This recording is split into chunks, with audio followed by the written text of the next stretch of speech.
మా మా నేను 10th క్లాస్ పాస్ అయినా మా క్లాస్ లో హైయెస్ట్ మార్క్స్ నావే. వావ్ అవునా, కాంగ్రెస్ రా నాన్న. థ్యాంక్ యూ సో మచ్ మా. ఎస్ మా నా ఇంటర్ రిజల్ట్స్ వచ్చినాయి మా. Guess what, topper of the college నేనే తెలుసా. Enjoy enjoy. మా ఇంతటితో నా డిగ్రీ అయిపోయింది మా. ఈసారి టాపర్ ఎవరబ్బా?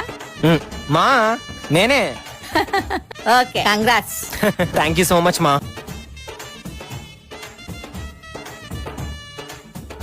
ఇంతటితో నా పీజీ కూడా అయిపోయింది మా. ఈసారి టాపర్ నువ్వేనా? నెక్స్ట్ ఏంటి మరి? ఒక మంచి జాబ్ చూసుకోవాలి మా. నేను నాన్న మంచిగా చూసుకోవాలి. మా ఇంటర్వ్యూకి వెళ్ళొస్తామా? All the best. థ్యాంక్స్ మా. ఇన్నాళ్ళు వచ్చిన జాబులను తక్కువ శాలరీ అని వదిలేసి ఈ జాబ్ మాత్రం వదిలేయకురా. నీకు జాబ్ రావడం ఇప్పుడు ఇంట్లో చాలా అవసరం. ఇంటిలోనే అలానే ఉండిపోయిందిరే కట్టాలి. నాన్నని చూస్తున్నావు, వయసు పెరుగుతుంది, పంజాయిలాపోతున్నాడు. ఇప్పుడు మా ఇద్దరికి ఉన్న ఒకే ఒక ధైర్యం నువ్వేరా. జాగ్రత్త. మా నువ్వేం టెన్షన్ తీసుకో, ఈసారి మంచి జాబే వస్తుంది. ఓకేనా? Bye. Okay, you are selected, Sidhu. Sir thank you so much sir. Sir what about package? 15K per month. Sir నేను ఆలోచించుకొని మీకు ఇన్ఫార్మ్ చేస్తాను. Yeah, okay. నీకు జాబ్ రావడం ఇప్పుడు ఇంట్లో చాలా అవసరం. మీ నాన్నని చూస్తున్నావుగా, వయసు పెరుగుతుంది, పంజాయిలాపోతున్నాడు. Hello sir. Yes, Sidhu. నాకు ఈ జాబ్ ఓకే సార్, చేస్తాను. Okay. Thank you sir.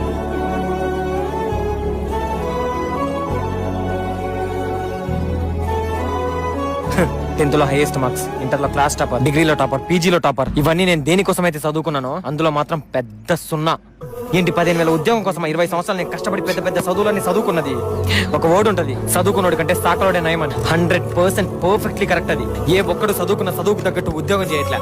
ఒకప్పుడు చదువు అంటే ప్రతి ఒక్కరికి ఒక జీవితం, కానీ ఇప్పుడు చదువు అంటే ప్రతి ఒక్కరికి అవసరం మాత్రమే. చదువు నమ్ముకుని మన జీవితాన్ని పెట్టుబడికి పెడితే చివరికి మనకు మిగిలేది 10-15 వేల జీవితం.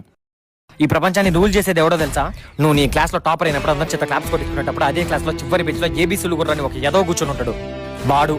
వాడు మాత్రమే ఈ ప్రపంచాన్ని రూల్ చేస్తున్నాడు. వాడికి క్లాస్ టాపర్ అవ్వాల్సిన పని లేదు, పెద్ద పెద్ద చదువులు చదవాల్సిన పని లేదు. డబ్బు అదొక్కటి ఉంటే చాలు. నేను చదువుకున్న చదువుకు లక్షల్లో శాలరీస్ వచ్చే జాబ్స్ వస్తాయి, కానీ ఇప్పుడు కాదు, టైం పడుతుంది. ఆ టైం వచ్చేంత వరకు నేను ఆగలేను. ఒకవేళ నేను ఆగాలని ట్రై చేసినా నా ఇంట్లో ఉండే పరిస్థితులు నన్ను ఆగనివ్వవు. సో ఖచ్చితంగా ఏదో ఒక పని చెయ్యాలి. అది 5,000 10,000 15,000 చేసి తీరాలి. సో ఇప్పుడు నువ్వు 20 సంవత్సరాలు కష్టపడి చదువుకున్న చదువు జాబ్స్ కోసం అప్లికేషన్ ఫామ్స్ లో ఫిల్అప్ చేసేటప్పుడు క్వాలిఫికేషన్ అనే ఆప్షన్ దగ్గర రాయడానికి తప్ప నీ చదువు దేనికి పనికిరాదురా.